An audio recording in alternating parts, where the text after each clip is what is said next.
Okay, magre-reaction video tayo dito sa privilege speech ni Senator Chis Escudero, ang dating Senate President. Very powerful po ang kanyang privilege speech dahil talagang pinaulit-ulit niyang binanggit itong pangalan ni Speaker Romualdez, no, dating Speaker Romualdez, na bakit kapag si Speaker Martin Romualdez na ang babanggitin, parang takot lahat, di ba? Pero ngayon, talagang ibinulgar, ibinuking ni Chis Escudero na para ilihis ang usapan patungkol po dito kung sino ang pinaka-mastermind na kurakot dito sa Pilipinas, ay pagbibintangan ngayon ang mga senador, at kasama na doon si Chis Escudero. Ngayon, sinabi ni Chis Escudero, dahil ang direction ngayon ay papunta na dito sa mga senador, that only shows na kayong mga nagtuturo, tatlong daliri po ang nakabalik papunta sa inyo, which is ang pinatutungkulan niya dyan ay si dating House Speaker Martin Romualdez. So ganyan na po, prangkahan na po, no? Kung maalala po natin noong panahon sa SONA ni former President ni Bongbong Marcos, ay kasabay pa nito na lumalakad silang tatlo, ni Bongbong Marcos, Senate President Chis Escudero, at itong si House Speaker Martin Romualdez. Sabay-sabay sila, nag-usap-usap pa nga sila. Pero ngayon talagang laglaga na ang nangyari, no? At eto ngayon, pakinggan natin itong paano sinunog, nilaglag ni Chis Escudero itong si Martin Romualdez. So ito pakinggan po natin ang kanyang privilege speech. Mr. President, we recognize our distinguished colleague, the former Senate President, our distinguished colleague from Sorsogon, no other than Senator Francis Chis Escudero. Yes, the gentleman from Sorsogon, Senator Francis Escudero, is recognized.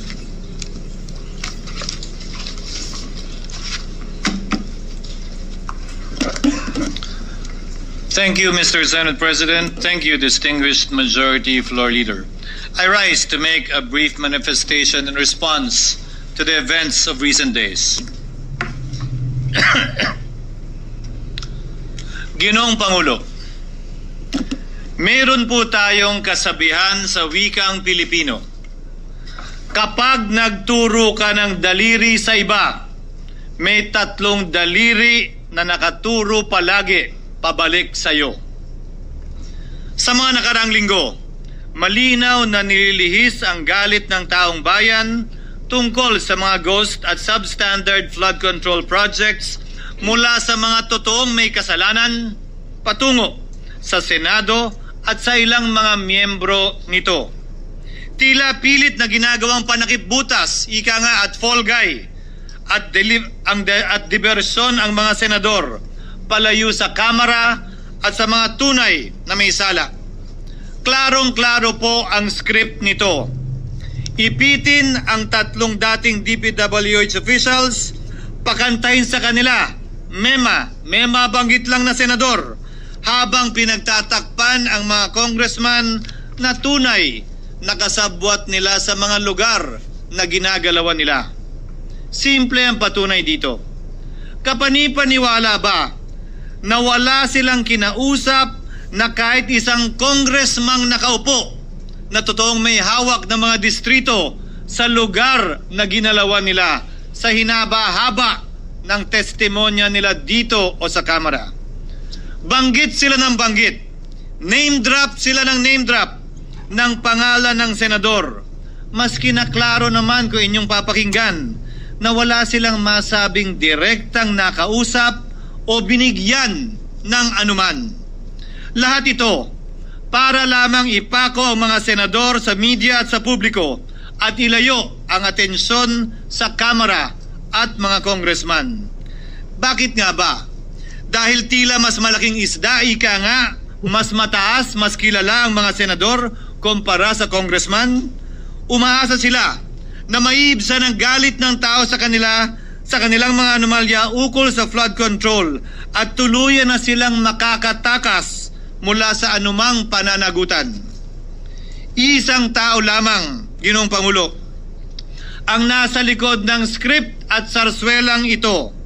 Siya ang dahilan ng kaguluhan, pagkakaaway-away, pagkakawatak-watak na ngayon yumayanig sa ating bayan, maprotektahan lamang ang sarili niya. Ang pangalan niya ay matagal nang bulong-bulungan sa bawat sulok ng bansa, pero ngayon, unti-unti nang sinisigaw ng taong bayan.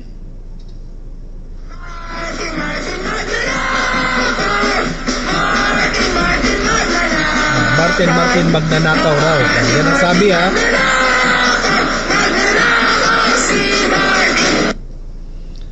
Pero Ginoong Pangulo, minamahal kong kasamahan, bakit tila sa Kamara, dito mismo sa Senado at sa ilang media ay hindi pa din nila kayang sambitin ang pangalan niya? Correct. Pues sasabihin ko, Martin Romualdez. Minsan ang binanggit ng mga diskaya ito mismo dito sa Senado ang kanyang pangalan, pero agad itong pinabawi nung humarap sila sa Kamara. Binanggit ni Master Sergeant Gutesa ang kanyang pangalan, pero ultimo notaryo, natunto nila at pinabawi nila ang pagnotaryo. Buti na lang, huli na't nasabi na niya ang pangalan ni Martin Romualdez na pinanumpan dito mismo sa ating Blue Ribbon Committee. Hindi ba't si Ginoong Gutesa hindi ba't si Sergeant Gutesa lamang ang bukod tanging testigo na walang kinalaman, hindi sangkot sa flood control issue, walang hininging immunity, deal o proteksyon kapalit ng kanyang pagtestigo? Actually, ha, may point si Chis Escudero dito patungkol po dito kay Orly Gutesa. Si Orly Gutesa, hindi po ito nagnanakaw ng pera ng bayan. Ha? Hindi po siya sinungaling dahil hindi po siya nagnakaw ng pera ng taong bayan. Hindi po siya humihingi ng WPP o tinatawag nating Witness Protection Program. Matapang siyang hinarap para sa bayan niya. So mas sa ngayon, galit itong si Chis Escudero kasi bakit mas pinapaniwalaan nila ngayon itong mga district engineer, mga contractors, na ito yung mga nagnanakaw ng pera ng kaban ng bayan. Mas mapagkatiwalaan natin yung mga yung mga sangkot sa anomalya. Siguro naman, anong makukuha dito ni Orly Gutesa, di ba? Wala siyang makukuha. Hindi siya nagnakaw ng pera ng taong bayan. So siya ang credible. Siya yung mas pinagkakatiwalaan sa totoo lang. Ang kauna-unahang nagtestigo na personal na naghatid ng pera sa bahay mismo ni Martin Romualdez. Ang salaysay niya, Ginoong Pangulo, ay kumpirmasyon ng matagal nang isinisiwalat ni Congressman Chanco at Mayor Magalong kung sino ang ulo sa paglilimas sa kaban ng bayan na ating naririnig na rin. 13,803,693 with Congressman Saldico as proponent. For the record, ang binabanggit po nating Representative Elizaldico, siya po yung chairman ng House Appropriations Committee. Wala kaduda-duda yan. Ito nga, hirap na hirap silang banggitin pa yung isa sa mga mastermind nila niya, si Saldico. Hirap na hirap pa silang banggitin. May isa pang mas mataas sa kanya? Hindi naman gagalaw yun kung walang siyempre hindi naman gagalaw yun kung walang pahintulot yung mas mataas sa kanya. She's the House Speaker. Ginoong Pangulo, pahintulutan niyo po ako magkwento ng konti upang patotohanan ang mga salitang ito. Taong 2023 nung tinalaga si Ginoong Kiko Laurel bilang kalihim ng kagawaran ng agrikultura.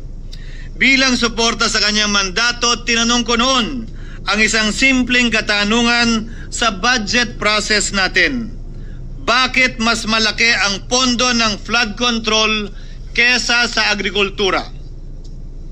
Why is it that the budget for flood control is bigger than the budget of the Department of Agriculture or the agriculture sector as a whole. The fifth biggest allocation, not even a department, is flood control. And allocating a measly 31 billion for irrigation, for rice. Why? Pagkatapos po noon, tinulungan ko siyang bawasan ang flood control budget at idagdag sa 2024 budget ng Department of Agriculture. Aniya, tumawag daw sa kanya si Congressman Zaldico dahil pinapatanong daw ni Speaker Romualdez, bakit binawasan ang pondo ng flood control? Ngunit wala nang nagawa si Congressman ko dahil sinabi niyang pasayan ng Pangulo. Nung termino ko rin po bilang Pangulo ng Senado, maraming beses po akong tinanong ni Pangulong Bongbong Marcos tungkol sa panukalang budget para sa 2025. Sinabi ko po sa kanya ang buo at tapat na katotohanan para malaman po niya ang tunay na larawan at sitwasyon ng pambansang budget para sa taong yon. Ito marahil, Ginoong Pangulo, minamahal kong kasamahan, ang isa sa mga dahilan kung bakit pinag-utos ng Pangulo ang pag-veto at pag-for late release sa FLR at pag-hold ng malaking bahagi ng budget nila. Marahil, isa rin ito sa mga dahilan kung bakit ninais ng Pangulo na matanggal si Congressman Zaldico bilang chairman ng House Committee on Appropriations dahil sa mga inilahad ko at marahil na-discover din ng Pangulo kaugnay sa 2025 budget. Hindi malayo, Ginoong Pangulo, na naganap din ang mga ito noong 2023, 2024 at mga nauna pang budget kung saan napakaraming ghost at substandard projects ayon kay Secretary Vince Dizon at ayon mismo sa talumpati ng ating kasamahan na si Senator Ping Lacson. Ngunit marahil ay walang naglakas loob na sabihin ang katotohanan kay Pangulong Marcos o magsumbong sa kanya kaugnay sa ilang mga bagay na ito bago ako. Nais ko din pong kumpirmahin ang sinabi ni Congressman Toby Chanco na ang pag-file ng impeachment complaint laban kay Vice President Sara Duterte ginamit na paraan ni Speaker Romualdez para mag-release ng pondo nila na naka-FLR or for late release bago mag-eleksyon. Maski na alam po niya na hindi po ito kayang talakayin ng Senado hanggang sa Hunyo pa mula nung simula.